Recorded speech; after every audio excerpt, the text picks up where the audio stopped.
Today we're going to be looking at picking the right pork cut for barbecue. We're going to be looking at pork loins, ribs, pork belly, and pork butts.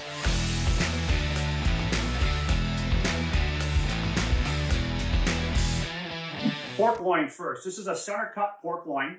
And when I'm looking for a nice pork loin, I'm looking for a nice fat cap, as you can see here, or a 1/4 inch fat cap. Some beautiful marbling, because you want that marbling in a pork loin because it's a very lean, healthy piece of meat. So you want a little bit of marbling so you don't dry it out on the smoker. And when you're looking at ribs, we have two styles of ribs here. This one here is a loin back or a baby back. And this one actually sits on the loin. That's why it's called loin. So it's a leaner piece of meat. And we've got some good two-tone color here. You can see that beautiful red and a nice kind of pink hue. We got good fat to lean ratio, and it's nice and thick from end to end, from the shoulder down to the flank. We also have here a St. Louis style rib. Again, a fattier piece of rib because it sits on the pork belly, okay?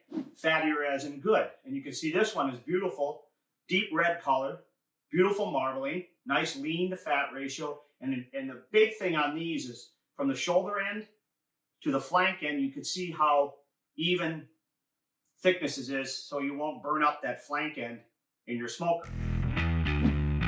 Now moving to the pork belly, which again, this rib, the St. Louis style rib, lays right on this pork belly right here. And you can see that beautiful lean to fat ratio. Again, good dark red, pinkish color. All right. We're looking for good marbling, which a pork belly always has.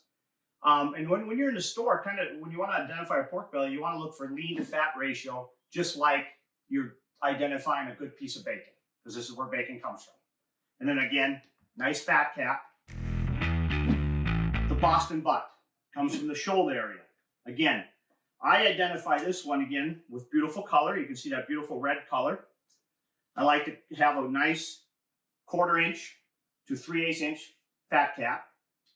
And also, I like a good heavy pork butt because I want it to be in my smoker a while to render out the fat, develop that beautiful bark. And then I also identify this muscle here, the pork collar. I want a big pork collar. The barbecue guys call this the money muscle, and that's a really great muscle in this Boston butt. So I identify that, a big, long one. Sometimes you get cut off right here. Follow all these tips when picking the right pork, and happy cooking.